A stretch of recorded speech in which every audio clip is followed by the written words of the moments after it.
જય હિન્દ વિદ્યાર્થી મિત્રો, મારી આ યુટ્યુબ ચેનલ એડી ન્યૂઝની અંદર આપ સૌનું સ્વાગત કરું છું. વિદ્યાર્થી મિત્રો, આજે આપણે ધોરણ 11 તત્વજ્ઞાનનો અભ્યાસ કરવા જઈ રહ્યા છીએ. જેમાંનું આજનું જે પ્રકરણ આપણે જેની શરૂઆત કરવા જઈ રહ્યા છીએ એ જટિલ સંયુક્ત વિધાન, જે પાંચમું પ્રકરણ છે જટિલ સંયુક્ત વિધાન. એની આપણે પહેલો જે ટોપિક છે એ આપણે આજે જોઈશું, જેમાં સંયુક્ત વિધાનના પ્રકારો, સંયુક્ત વિધાન કોને કહેવાય છે અને સંયુક્ત વિધાનના પ્રકારો કેટલા છે, કયા કયા, એના વિશે માહિતી મેળવીશું. એ પછી સર્વોપરી કારક કોને કહેવાય, સર્વોપરી કારક એટલે શું, એના વિશે માહિતી મેળવીશું. એના પછીનો જે ટોપિક છે કારકનું ક્ષેત્ર અને કૌંસનો ઉપયોગ, એટલે કે કારકનું ક્ષેત્ર કોને કહેવાય છે અને કૌંસનો ઉપયોગ કઈ રીતે થાય છે.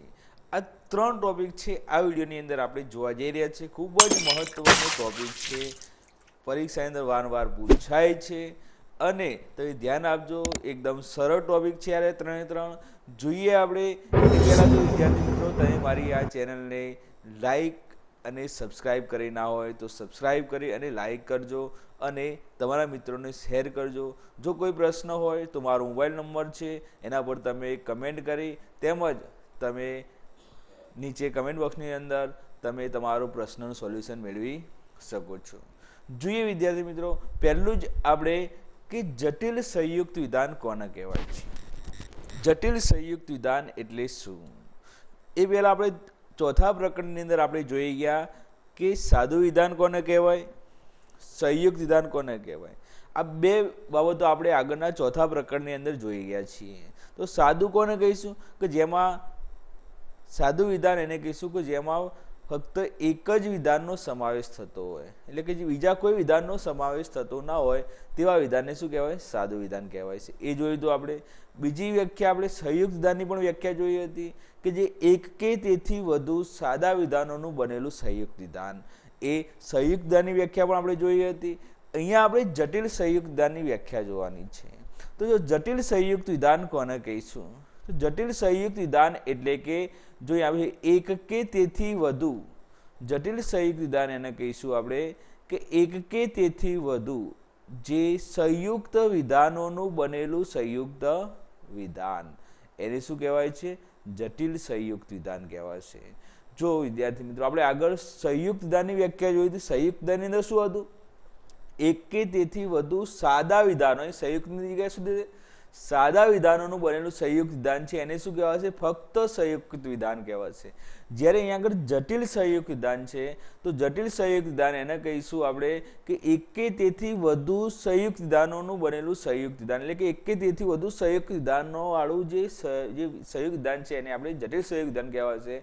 તેમજ બીજી પણ આગળ વ્યાખ્યા આપી છે કે બે કે તેથી વધારે કારકોનો ઉપયોગ થયેલો હોય. શું કહે છે આગળ, જટિલ સંયુક્ત વિધાન એને કહીશું કે જેમાં બે કે તેથી વધારે તાર્કિક કારકનો ઉપયોગ થયેલો હોય, એને પણ આપણે જટિલ સંયુક્ત વિધાન કહીશું. એટલે કે બે વ્યાખ્યાઓ આપી છે જટિલ સંયુક્ત વિધાનની.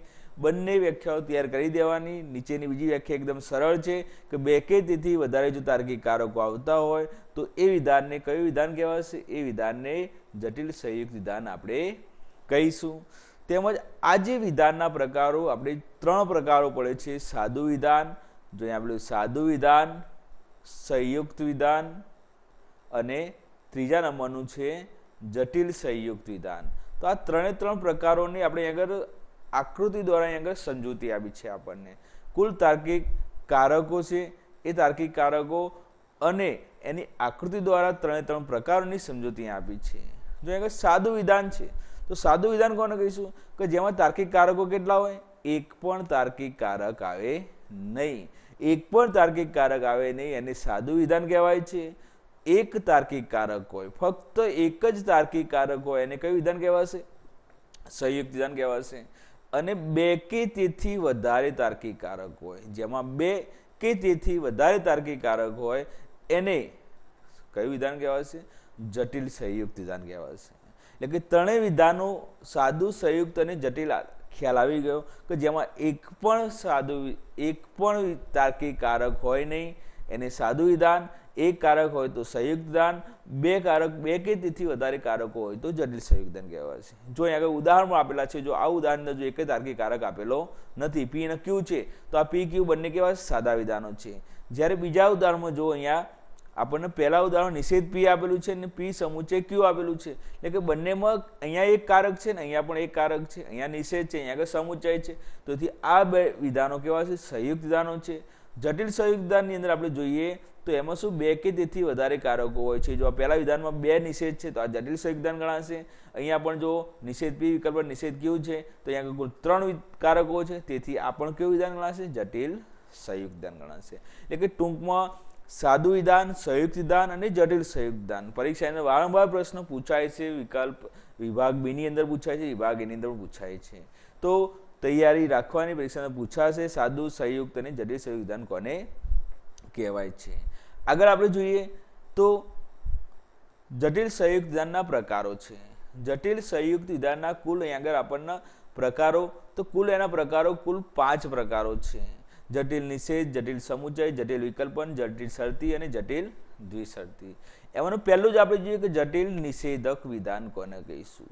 જટિલ નિષેધક વિધાન એને કહીશું કે જે વિધાનમાં શું કરેલો હોય, જે જટિલ સંયુક્ત વિધાનનો શું કરવામાં આવ્યો? નિષેધ કરવામાં આવ્યો હોય. જેનો નિષેધ કરવામાં આવ્યો હોય એને જટિલ નિષેધક વિધાન કહીશું. એટલે કે ટૂંકમાં એમાં સર્વોપરી કારક, મુખ્ય કારક કયો છે? આખા વિધાનનો નિષેધ કરવામાં આવ્યો હોય. જો એ આપ્યું છે ઉદાહરણ, નાટક ભજવાશે અને રજા પડશે એમ નથી. જો આ બંનેનો શું કર્યો છે? આગળ નિષેધ કર્યો છે. નાટક ભજવાશે અને રજા પડશે કૌંસની અંદર, આ બંનેનો આગળ શું કર્યો છે? નિષેધ કર્યો છે. તો નાટક ભજવાશે માટે આપણે શું આપ્યું? આગળ ડી આપ્યો છે, અને એના માટે સમુચ્ચય, રજા પડશે માટે એચ, આગળ કૌંસ પૂરો કર્યો છે. નથી એ ક્યાં આવશે? સર્પાકાર આપણે આગળ લખવાનું છે. આગળ નથી એ શબ્દ એ પાછળ હશે, પણ એ વિધાનની આગળ આપણે તાર્કિક કારક આગળ લખવાનો છે.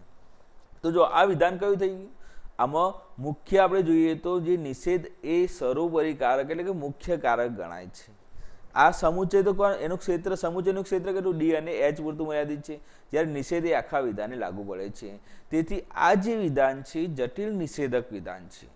બીજું વિધાન એ ખરું નથી, જો અહીં આપી શકે, એ ખરું નથી કે કાં તો રસોત્સવ થશે અથવા રજા પડશે. તો એ ખરું નથી માટે નિષેધ, આ કૌંસની અંદર આવી, રસોત્સવ માટે આર, કાં તો અથવા વિકલ્પન અને રજા પડશે માટે એચ.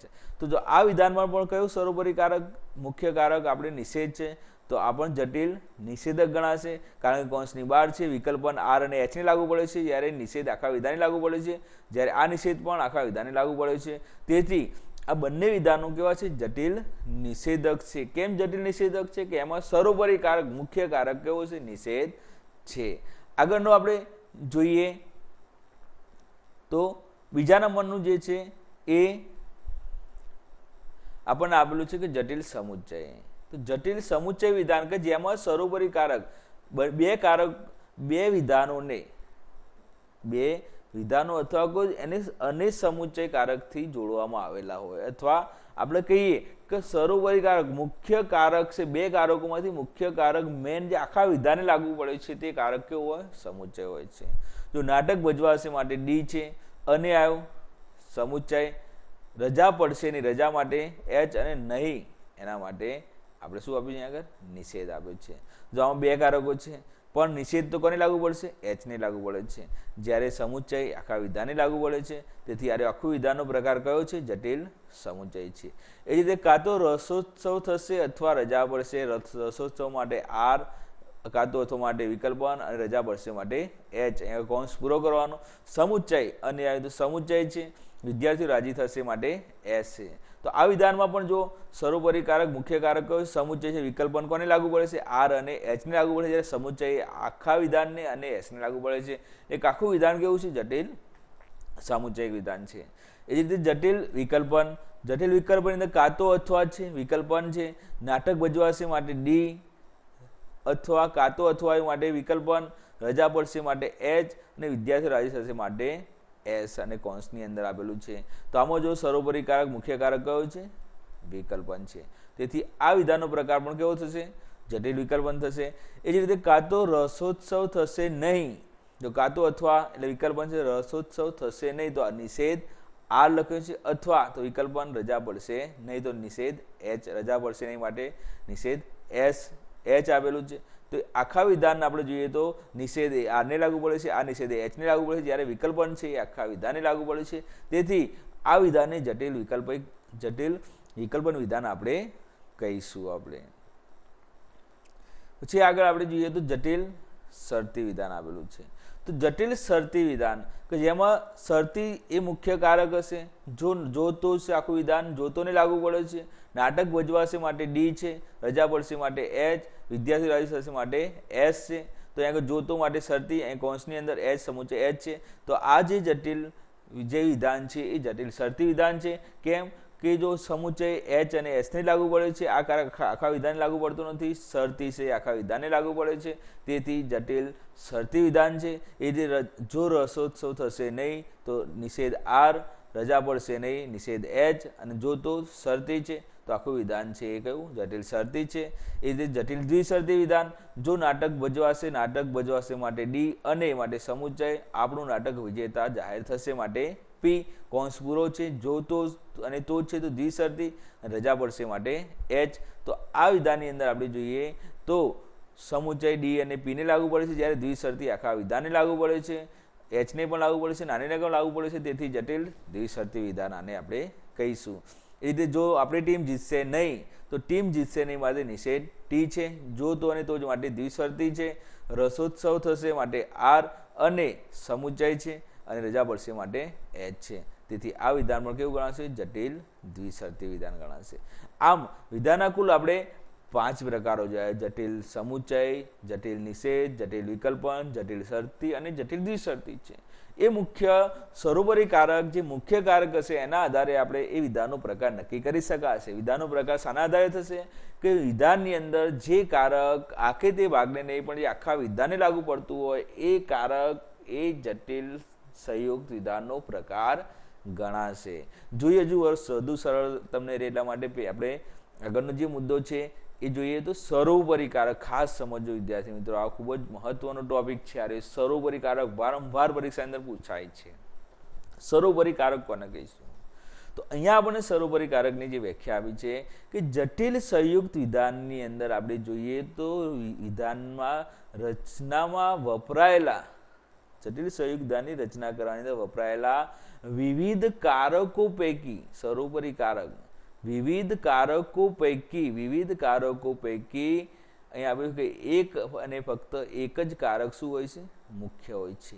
એક અને ફક્ત એક જ કારક મુખ્ય હોય છે, અને એ કારકને સર્વોપરી કારક તરીકે ઓળખવામાં આવે છે. તો સર્વોપરી કારક કોને કહીશું? કે એ જે કારક છે જે વિવિધ કારકો જટિલ સંયુક્ત વિધાનની અંદર 2 કે તેથી વધારે કારકો હોય છે. એમાં 2, 3, 5 જે કારકો હોય છે એ કારકોની અંદર એક કારક મુખ્ય હોય છે. વિવિધ કારકો પૈકી એક કારક કેવું હોય છે? મુખ્ય મેન કારક હોય છે, એને સર્વોપરી. અહીંયા એની વ્યાખ્યા આપી, એની સમજૂતી આપેલી છે કે જટિલ સંયુક્ત વિધાનમાં વિવિધ કારકો પૈકી જે કારક આખે તે ભાગને નહીં, જેની વ્યાખ્યા આપી છે આખે તે ભાગને નહીં પણ આખા વિધાનને લાગુ પડતું હોય એને સર્વોપરી કારક કહેવાય છે. એટલે કે આખું વિધાન જે કારક ક્ષેત્રરૂપ હોય તે કારકને સર્વોપરી કારક કહેવાય છે. દાખલા તરીકે ઉદાહરણ જોઈએ એટલે ખ્યાલ આવશે તમને. જો પહેલું જ ઉદાહરણ આપણે જોઈએ તો પહેલા ઉદાહરણની અંદર જો કુલ કેટલા કારકો આપેલા છે? વિકલ્પન, સમુચય અને વિકલ્પન, 3 કારકો છે. તો આમાં સર્વોપરી કારક કયો છે તો એ નક્કી કરવા માટે શું કરવું પડશે? આપણે આ ઉપર ઉદાહરણ જોયું છે કે એક અને ફક્ત એક જ કારક મુખ્ય હોય છે. કોઈ પણ જટિલ સંયુક્ત વિધાનની અંદર એક જ કારક મુખ્ય હોય છે. એની વ્યાખ્યા શું? કે જે કારક આખે તે ભાગને નહીં પણ આખા વિધાનને જે કારક લાગુ પડે તેને સર્વોપરી કારક કહે છે. તો અહીંયા જો આ વિકલ્પન કારક છે તે કોને લાગુ પડશે? એ અને બીને જ લાગુ પડશે. આ બાજુના વિધાનને વિકલ્પન લાગુ પડતો નથી. જ્યારે આ બીજો વિકલ્પન એ સી અને ઝેડને લાગુ પડે છે. જ્યારે સમુચય છે જો આ કૌંસની અંદર આવેલું આખું વિધાન એને પણ લાગુ પડશે, અને આ સી વિકલ્પન ઝેડ એને પણ લાગુ પડશે. તો આમાં સર્વોપરી કારક કયો છે? સર્વોપરી કારક છે એ સમુચય સર્વોપરી કારક છે. તેથી આ જે સર્વોપરી કારક એ સમુચય શાના આધારે નક્કી થાય છે? કે એ કારક આખા વિધાને લાગુ પડે છે. સમુચય આખા વિધાને લાગુ પડે છે. તેથી સમુચય કેવો છે? સર્વોપરી કારક છે. તેથી આ વિધાનનો પ્રકાર કયો થશે? જટિલ સામુચ્ચાયિક વિધાન કહેવાશે. એને વિધાનનો પ્રકાર નક્કી કરવામાં પણ સર્વોપરી કારક મહત્વનો ભાગ ભજવે છે. પછી બીજા નંબર જો બી શરતી કૌંસની અંદર એ શરતી ઝેડ છે. તો અહીંયા કારકો કેટલા છે? 2 કારકો છે, બંને શરતી છે. તો આ શરતી છે કેટલા કોને લાગુ પડે છે? એ અને ઝેડને જ લાગુ પડશે. જ્યારે આ શરતી છે બીને પણ લાગુ પડશે અને આ કૌંસની અંદર આખું વિધાન આપેલું એને પણ લાગુ પડશે. તેથી આમાં સર્વોપરી કારક આ શરતી છે. તો આ જટિલ વિધાનનો પ્રકાર કયો છે? જટિલ શરતી વિધાન ગણાશે. ત્રીજું ઉદાહરણ શું જો? એની અંદર એ વિકલ્પન ઝેડ સમુચ્ચય નિષેધ એક્સ વિકલ્પન ઝેડ છે. તો અહીંયા આગળ વિકલ્પન સમુચ્ચય નિષેધ અને વિકલ્પન કુલ કેટલા કારકો છે? કુલ 4 કારકો અહીંયા આપેલા છે. તો 4 કારકોમાં સર્વોપરી કારક કયો છે? કઈ રીતે નક્કી થશે? કે જે વિધાનના આખી રીતે ભાગને નહીં પણ આખા વિધાનને લાગુ પડતો હોય. આ વિકલ્પન તો આ બંનેને જ લાગુ પડશે. આ વિકલ્પન એક્સ અને ઝેડને જ લાગુ પડશે. નિષેધ છે આ કૌંસની અંદર આવેલું વિધાન એટલે કે એક્સ વિકલ્પન ઝેડને નિષેધ લાગુ પડશે. જ્યારે સમુચ્ચય જો સમુચ્ચય છે એ આખું વિધાન આ બાજુનું અને આ બાજુ બંને બાજુના વિધાનને સમુચ્ચય લાગુ પડે છે. તેથી આમાં સર્વોપરી કારક કયો છે? સમુચ્ચય છે. જો પહેલામાં સર્વોપરી કારક સમુચ્ચય, બીજામાં શરતી, ત્રીજામાં સમુચ્ચય છે. એટલે કે સર્વોપરી કારક નક્કી કરતા આપણને આવડવું જરૂરી છે કે જે આખે તે ભાગને નહીં પણ આખા વિધાનને લાગુ પડતું હોય એ કારકને આપણે સર્વોપરી કારક કહીએ છીએ. તેમજ સર્વોપરી કારક છે એ વિધાનનો પ્રકાર નક્કી કરવામાં ખૂબ જ મહત્વનો ભાગ ભજવે છે. આગળ આપણે જોઈએ તો કારકનું ક્ષેત્ર અને કૌંસનો ઉપયોગ આપેલો છે. તો કારકનું ક્ષેત્ર કેટલું છે એ નક્કી આપણે આગળ જોતા જઈએ તમને ખ્યાલ જ આવે છે કારકનું ક્ષેત્ર કોને કહેવાય છે. કારકનું ક્ષેત્ર એટલે કે જટિલ સંયુક્ત વિધાનના જે ભાગને કારક લાગુ પડતું હોય તે ભાગ. જટિલ સંયુક્ત વિધાનના જે ભાગને એ કારક લાગુ પડે તે ભાગ એનું ક્ષેત્ર ગણાશે. દાખલા તરીકે જો મહેનત કરશો તો સફળ થશો અને પસંદગીની કોલેજમાં પ્રવેશ મેળવશો. ઉપરની જે આપણને આખું એક ઉદાહરણ આપ્યું છે આપણે કે જો મહેનત કરશો તો સફળ થશો અને પસંદગીની કોલેજમાં પ્રવેશ મેળવી શકશો, મેળવશો. એ ઉપરનું વિધાન જટિલ સમુચ્ચય છે. એની પ્રાથમિક ભાષાની રજૂઆત અહીં આપેલી છે કે આ રીતે એની પ્રાથમિક ભાષાની રજૂઆત કરી. દાખલે મહેનત કરશો માટે શું આપ્યું? પી વાપર્યો. જો તો આવ્યું તો અહીંયા શું આવશે? શરતી આવશે. સફળ થશો માટે ક્યુ છે. અને આવ્યું સમુચ્ચય. પસંદગીની કોલેજમાં પ્રવેશ મેળવશો તો આર છે. તો આ સુધી એની આખી આ પ્રાથમિક રજૂઆત થઈ ગઈ. પણ આમાં કારકનું ક્ષેત્ર નક્કી કરી શકાતું નથી. કયા કારકનું ક્ષેત્ર કેટલું છે આપણે નક્કી કરી શકતા નથી. કારકનું ક્ષેત્ર નક્કી કરવા માટે કૌંસનો ઉપયોગ જરૂરી છે. જો કોઈ પણ કારકનું ક્ષેત્ર નક્કી કરવું હોય તો કૌંસનો ઉપયોગ વગર કારકનું ક્ષેત્ર નક્કી થતું નથી અને કૌંસના ઉપયોગ વગર સર્વોપરી કારક પણ નક્કી થતું નથી અને વિધાનનો પ્રકાર પણ નક્કી કરી શકાતો નથી. એટલે કૌંસનો ઉપયોગ ખૂબ જ મહત્વનો છે. જો અહીંયા કૌંસ નથી કરેલું, પી શરતી ક્યુ સમુચ્ચય આર છે, તો અહીંયા શરતી કેટલા વિધાને લાગુ પડે છે, સમુચ્ચય કોને લાગુ પડે છે એ નક્કી કરી શકાતું નથી. પણ જો આ જ જગ્યાએ અહીંયા આપ્યું છે કે એની સ્પષ્ટતા, જો અહીંયા આગળ કૌંસના ઉપયોગ વગર કારકના ક્ષેત્રની સ્પષ્ટતા થઈ શકતી નથી. એની સ્પષ્ટતા માટે કૌંસનો ઉપયોગ જરૂરી છે. અને જો આ જ જગ્યામાં આપણે અહીંયા જો કૌંસનો ઉપયોગ કર્યો છે અહીંયા તો ખબર પડી, જો અહીંયા કૌંસ મૂકી દીધો, અહીંયા આપણે અહીંયા કૌંસ મૂકી દઈએ છીએ તો આ શરતીનું ક્ષેત્ર કેટલું થઈ જશે? પી અને ક્યુ પૂરતું સીમિત થઈ જશે. શરતી એ પી અને ક્યુને જ લાગુ પડશે. જ્યારે સમુચ્ચય છે એ પી શરતી ક્યુ આ કૌંસની અંદર આવેલા આખા વિધાને લાગુ પડે છે અને આર એટલે કે સમુચ્ચય કારક છે આ બાજુનું વિધાન એની ડાબી બાજુ અને જમણી બાજુ બંને બાજુના વિધાને લાગુ પડે છે. એટલે કે સર્વોપરી કારક એ સમુચ્ચય છે. વિધાનનો પ્રકાર કયો છે? જટિલ સમુચ્ચય વિધાન છે. અને કૌંસના ઉપયોગથી કારકનું ક્ષેત્ર પણ નક્કી કરી શકાય છે. સમુચ્ચયનું ક્ષેત્ર આખા વિધાને લાગુ પડે છે. જ્યારે શરતી છે એનું ક્ષેત્ર પી અને ક્યુ પૂરતું સમિત છે. તો અહીંયા કારકનું ક્ષેત્ર નક્કી કરવા માટે કૌંસનો ઉપયોગ ખૂબ જ જરૂરી છે. કૌંસનો ઉપયોગ થશે તો કારકનું ક્ષેત્ર નક્કી કરી શકશું. કારકનું ક્ષેત્ર કોને કહીશું? જટિલ સંયુક્ત વિધાનના જે ભાગને એ કારક લાગુ પડતો હોય તે ભાગ એનું ક્ષેત્ર ગણાશે. અહીંયા શરતીનું ક્ષેત્ર પી અને ક્યુ પૂરતું મર્યાદિત છે. એ રીતે આપણે બીજા કેટલાક ઉદાહરણ જોઈએ. આપણે હું લખું છું કે પી વિકલ્પન ક્યુ કૌંસની અંદર શરતી નિષેધ આર. તો આમાં આપણે જોઈએ તો કેટલા કારકો? 1, 2 અને 3 કારકો છે. તો આ વિકલ્પનનું ક્ષેત્ર કેટલું છે? વિકલ્પન કારક છે કયા વિધાન લાગુ પડશે? પી અને ક્યુ ને લાગુ પડશે, આર ને લાગુ પડશે ને વિકલ્પન.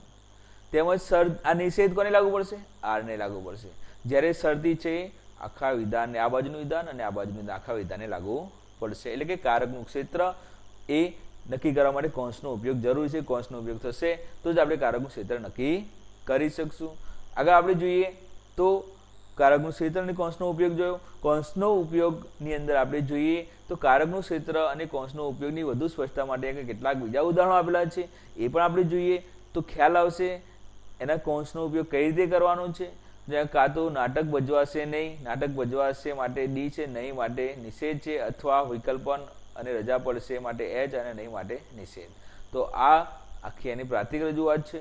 અને અહીંયા આપણે જોઈએ તો આમાં કારકનું ક્ષેત્ર આમાં કેટલું છે, ડીનું નિષેધનું ક્ષેત્ર કોને લાગુ પડે છે, ડીને લાગુ પડે છે. એચનું ક્ષેત્ર નિષેધ આ નિષેધ છે એચને લાગુ પડે છે, જ્યારે વિકલ્પન એ નિષેધ ડી અને નિષેધ એચ બંનેને લાગુ પડે છે. તો આખો વિધાનનો પ્રકાર છે એ કયો થશે, વિધાનનો પ્રકાર છે એ જટિલ વૈકલ્પિક વિધાન ગણાશે. અને સર્વોપરી કારકોમાં કયો મુખ્ય કારક કયો ગણાશે, વિકલ્પન ગણાશે.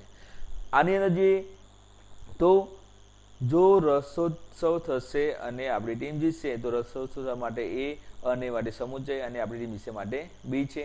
કૌંસની અંદર આપણે જો તો છે શરતી, કૌંસની અંદર મીઠાઈ વહેંચાશે તો અને તો જ દ્વિશરતી, વિદ્યાર્થી રાજી થશે માટે એન કૌંસ પૂરો. તો આમાં જુઓ તો સમુચયનું ક્ષેત્ર કેટલું છે, એ અને બી ને લાગુ પડે છે. દ્વિશરતી છે એમ અને એને લાગુ પડે છે, જ્યારે શરતી છે આ વિધાન અને આ વિધાન લાગુ પડે છે. જો અહીંયા કૌંસ આપેલો છે તેથી આપણે એનું ક્ષેત્ર નક્કી કરી શકીએ. જો અહીંયા કૌંસ ના હોય તો આ સમુચયનું ક્ષેત્ર નક્કી કરી શકાય નહીં. તો કોઈ પણ વિધાનનું જટિલ સંયુક્ત વિધાનનું ક્ષેત્ર નક્કી કરવા માટે કૌંસનો ઉપયોગ જરૂરી છે. કૌંસ હશે તો જ આપણે જટિલ સંયુક્ત વિધાનનો પ્રકાર નક્કી કરી શકીએ છીએ, સર્વોપરી કારક નક્કી કરી શકીએ છીએ. એનાથી જ આપણે કોઈ પણ વિધાનનું એ કારકનું ક્ષેત્ર પણ નક્કી કરી શકાય છે. આગળ આપણે જોઈએ તો કૌંસના ઉપયોગને લગતા કેટલાક નિયમો છે. કૌંસના ઉપયોગને લગતા નિયમો છે ને એ નિયમ પ્રમાણે આપણે કૌંસનો ઉપયોગ કરવાનો રહેશે. તો એ નિયમ એવો છે કે જો કૌંસના ઉપયોગને લગતો મૂળ નિયમ એ છે કે એકમુખી કારક હોય તેની જમણી બાજુના અને જો દ્વિમુખી કારક હોય તો તેની જમણી અને ડાબી તેમજ જમણી બંને બાજુના જે વિધાનને બંને બાજુના ક્ષેત્રને કૌંસબદ્ધ કરવું. આ નિયમ છે. નિયમ શું છે, જો એકમુખી કારક હોય નિષેધ છે, નિષેધ હોય તો ફક્ત એની એક બાજુનું જે વિધાન આપેલું હોય એને કૌંસબદ્ધ કરવાનું. અને દ્વિમુખી કારક એટલે કે જે બંને બાજુ એ લાગુ પડતું હોય. દ્વિમુખી કારક કયા છે, સમુચય, વિકલ્પન, શરતી અને દ્વિશરતી. તો એને બંને ડાબી તેમજ બંને બાજુના જે વિધાનો છે એને કૌંસબદ્ધ કરવાના રહેશે. કૌંસ કેટલા, 3 પ્રકારના કૌંસ છે. એક નાનો કૌંસ અહીં આપેલો છે આપણને, બીજો મોટો કૌંસ અને ત્રીજો છગડીયો કૌંસ. કુલ 3 પ્રકારના કૌંસ આપેલા છે, નાનો કૌંસ, મોટો કૌંસ અને છગડીયો કૌંસ. પહેલો આપણે યુઝ કરવો હોય પહેલો નાનો કૌંસનો યુઝ કરવાનો, પછી બીજો જો કૌંસનો ઉપયોગ કરવાનો થાય તો મોટા કૌંસનો ઉપયોગ કરવાનો, અને પછી જો યુઝ કરવાનો થાય તો છગડીયા કૌંસનો ઉપયોગ કરવાનો છે. અહીંયા નિયમના આધારે અહીંયા આપેલા છે કે કૌંસની સ્પષ્ટતા નીચેના કેટલાક ઉદાહરણો આપેલા છે. નિયમ શું છે, જો ખાસ યાદ રાખશો, કૌંસના ઉપયોગને લગતો નિયમ પરીક્ષાને વારંવાર પૂછાય છે. કૌંસના ઉપયોગ લગતો મૂળ નિયમ એવો છે કે એકમુખી કારકની જમણી બાજુના અને દ્વિમુખી કારકની જમણી તેમજ ડાબી બંને બાજુના ક્ષેત્રને કૌંસબદ્ધ કરવું. આ નિયમ છે, કૌંસના ઉપયોગને લગતો મૂળ નિયમ છે. આ યાદ રાખવાનો મૂળ નિયમ કે એકમુખી કારકની જમણી બાજુ અને દ્વિમુખી કારકની ડાબી તેમજ જમણી બંને બાજુના ક્ષેત્રને કૌંસબદ્ધ કરવું છે. જો અહીં આગળ સમુચય છે તો સમુચયના આ બાજુનું વિધાનને આપણે કૌંસબદ્ધ કર્યું છે. સમુચયના આ બાજુ આવીએ તો જો અહીં આગળ આ વિકલ્પન ક્યુ વિકલ્પન એસ છે તો વિકલ્પનના બંને બાજુને કૌંસબદ્ધ કર્યા છે, નાનો કૌંસ, પછી અહીંયા મોટો કૌંસ કરેલો છે. એ રીતે જો અહીંયા આગળ બીજા પણ કેટલાક કૌંસો કરેલા છે, એટલે કે દરેક વિધાનને કૌંસબદ્ધ કરેલા છે. તો અહીંયા આપણે કૌંસનો બહુ ઉપયોગ કરવો પડે છે. તો આટલો બધો ઉપયોગ કરવાથી આપણને મુશ્કેલીઓ નડે છે. તો આ મુશ્કેલીઓનું નિવારણ માટે તત્વજ્ઞાનની અંદર આ જે કૌંસના ઉપયોગને લગતો મૂળ નિયમ છે એના જે નિયમને કેટલાક સુધારો કરવામાં આવેલો છે કે આટલા બધા જો કૌંસ કરવા જઈએ, સાદું વિધાન આપેલું હોય તો પણ એને કૌંસબદ્ધ કરી શકાય નહીં. તો એટલા માટે એ નિયમને માટે એક રિવાજ દાખલ કરવામાં આવ્યો છે. તો અહીંયા આ વિધાન આપણે લઈ લઈએ તો આ જે નાનો કૌંસ એને ના કરે તો ચાલશે. અહીંયા મોટો કૌંસ નહીં, પણ નાનો કૌંસ ખાલી ક્યુને કૌંસબદ્ધ કરવાની જરૂર નથી, એસને પણ કૌંસબદ્ધ કરવાની જરૂર નથી. તો એના માટે આ જે કૌંસના ઉપયોગને લગતો મૂળ નિયમ છે એ નિયમના પાલનથી ના ફાયદા થાય છે. અલગ અલગ કૌંસના ઉપયોગથી આપણે અલગ અલગ કૌંસ વાપરીએ છીએ. તેના ફાયદા શું છે કે પ્રત્યેક કારકનું ક્ષેત્ર છે તે સ્પષ્ટ રીતે જોઈ શકાય છે કે કારકનું ક્ષેત્ર કેટલું છે તે નક્કી કરી શકાય છે. સર્વોપરી કારક કૌંસની બહાર રહે છે, હંમેશા સર્વોપરી કારક કૌંસની બહાર રહેતો હોવાથી સ્પષ્ટ રીતે અલગ તરી આવે છે અને વિધાનના પ્રકારનો નિર્ણય સરળતાથી લઈ શકાય છે. આવા બે ફાયદા થાય છે. કૌંસના ઉપયોગના નિયમથી બે ફાયદા થાય છે. એક તો કારકનું ક્ષેત્ર કેટલું છે તે નક્કી કરી શકાય છે અને બીજો જે સર્વોપરી કારક છે કૌંસની બહાર રહેવાથી વિધાનનો પ્રકારનો નિર્ણય સરળતાથી લઈ શકીએ છીએ. અને આ જે કૌંસના ઉપયોગ એટલે કે સાદા વિધાનને પણ કૌંસબદ્ધ કરવું, જો આપણે આગળ જોયું કે સાદા વિધાનને પણ કૌંસબદ્ધ કરીએ છીએ, જો આગળ પી એક સાદું વિધાન છે, સમુચ્ચય પી આ કૌંસબદ્ધ કરીએ છીએ તો એ જે કૌંસ કરવાથી ઘણા બધા કૌંસ થઈ જાય છે. જો આને કૌંસ કર્યો, આને કૌંસ કર્યો, સાદા વિધાનનો આ સાદો વિધાન, તો આ સાદા વિધાનને બધાને કૌંસ કરવો એ મૂળ નિયમ છે. પણ એ નિયમ કૌંસની સંખ્યા ઘટાડવાના આશયથી તર્કશાસ્ત્રીઓ બે રિવાજ સ્વીકાર્યા છે. અને એ રિવાજ શા માટે? કૌંસની સંખ્યા ઘટાડવાની છે આપી છે. જે બહુ ઘણા બધા કૌંસ થઈ જાય છે એના ઘટાડવા માટે અહીંયા આગળ બે રિવાજો દાખલ કર્યા છે. જો એકમુખી કારકની જમણી બાજુ અને દ્વિમુખી કારકની ડાબી તેમજ જમણી બંને બાજુએ માત્ર જો એક જ સાદું વિધાન આવતું હોય, શું કહે છે, ફક્ત ને ફક્ત એક જ સાદું વિધાન આવતું હોય, એક જ શું આવતું હોય, સાદું વિધાન આવતું હોય તો તેને કૌંસબદ્ધ કરવાની જરૂર નથી. એને કૌંસબદ્ધ કરવાની જરૂર નથી. કઈ રીતે? જેનું ઉદાહરણ સમજીએ આપણે. દાખલા તરીકે અહીંયા પી આપેલું છે, બરાબર. આપણે આગળના નિયમ પ્રમાણે શું જોતા હતા? પી શરતી ક્યુ છે. તો આગળનો નિયમ શું હતો? અહીંયા આગળ આપણે કૌંસબદ્ધ કરતા હતા. આ રીતે નિયમ પ્રમાણે આ રીતે કૌંસબદ્ધ કરતા હતા. પણ જો એક જ એકમુખી અને દ્વિમુખી કારક એની ડાબી તેમજ જમણી બાજુ ફક્ત એક જ સાદું વિધાન આવતું હોય તો એને કૌંસબદ્ધ કરવાની જરૂર નથી. આ રીતે લખી નાખશો તો પણ ચાલશે. આ પી અને ક્યુને કૌંસબદ્ધ કરવાની જરૂર નથી. તો ખ્યાલ આવ્યો વિદ્યાર્થી મિત્રો? જો ફક્ત એક જ સાદું વિધાન આવતું હોય, શું કે અહીંયા આગળ આવી ત્યાં ફક્ત એક જ સાદું વિધાન આવતું હોય તો એને કૌંસબદ્ધ કરવાની જરૂર નથી. તે નિષેધનું ક્ષેત્ર જો તેની જમણી બાજુના નાનામાં નાના ઘટક પૂરતું સીમિત હોય તો પણ એને કૌંસબદ્ધ કરવાની જરૂર નથી. જો નિષેધ છે, દાખલા તરીકે નિષેધ આપેલું છે, એનું ક્ષેત્ર ફક્ત જમણી બાજુના નાનામાં નાના ઘટક પૂરતું સીમિત હોય તો એને કૌંસબદ્ધ કરવાની જરૂર નથી. દાખલા નિષેધ એ છે તો આ નિષેધ એને કૌંસબદ્ધ કરવાની જરૂર નથી. આપણે નિયમ પ્રમાણે શું થાય? નિયમ પ્રમાણે આગળ કૌંસ કરવું પડે. પણ જો આ રિવાજ છે, આ રિવાજનો આપણે સ્વીકાર કરીએ તો આ રીતે લખવાની જરૂર નથી, પણ આપણે આ રીતે લખી શકશું. નિષેધ એ એટલે કે કૌંસમાં ઘટાડો કરી, એટલે કે સાદું વિધાન આપેલું હોય તો સાદા વિધાનને કૌંસ કરવાની કોઈ જરૂર નથી. આમ અહીંયા બે રિવાજ સ્વીકારેલા છે. એના ફાયદા પણ પરીક્ષાને પૂછાય છે, એના રિવાજ પણ પરીક્ષાને પૂછાય છે કે એકમુખી કારક તેમજ દ્વિમુખી એકમુખી કારકની એની ડાબી બાજુ અને દ્વિમુખી કારકની ડાબી તેમજ જમણી, એકમુખી કારકની જમણી બાજુ અને દ્વિમુખી કારકની ડાબી તેમજ જમણી બંને બાજુના ક્ષેત્રએ જો એક જ સાદું વિધાન આવતું હોય એને કૌંસબદ્ધ કરવો નહીં. અને નિષેધ જો તેની જમણી બાજુના નાનામાં નાના ઘટક પૂરતું સીમિત હોય તો પણ એને કૌંસબદ્ધ કરવાની જરૂર નથી. આગળ આપણે જોઈશું તો કૌંસની સંખ્યા ઘટાડવા માટેના જે બે રિવાજો દાખલ એને રિવાજોનું પાલન કરતા મૂળ નિયમને અનુસરી રજૂ કરીએ તો નીચેની કેટલીક પ્રાતિક રજૂઆત મુજબ થઈ શકે. જો અહીંયા કઈ ઉદાહરણ આપ્યા, ખાસ સમજો વિદ્યાર્થી મિત્રો. જો પહેલું જ ઉદાહરણ આપ્યું છે, પહેલામાં જો તો અહીંયા આગળ આપ્યું છે કે કૌંસમાં પી આપે છે, જો સમુચ્ચય છે, પછી ક્યુ વિકલ્પન એસ છે, તો આ ક્યુને પણ કૌંસબદ્ધ કર્યો છે અને એસને પણ કૌંસબદ્ધ કર્યો છે. તો જે આ બે રિવાજ આપણે દાખલ કરીએ તો આ રીતે લખવાની જરૂર નથી. આની જગ્યાએ આ લખ્યું છે એમાં જો આ પીને કૌંસબદ્ધ, ક્યુને કૌંસબદ્ધ અને આને કરેલું છે. પણ જો બે રિવાજ જોઈએ તો આ પીનો કૌંસ નીકળી ગયો, ક્યુનો પણ કૌંસ નીકળી ગયો, એસનો પણ કૌંસ નીકળી ગયો, એટલે કે આગળ શું થયું? બે નાના કૌંસ નીકળી ગયા તો મોટો કૌંસ આગળ નીકળી જાય સુધી આગળ નાનો કૌંસ થઈ જશે.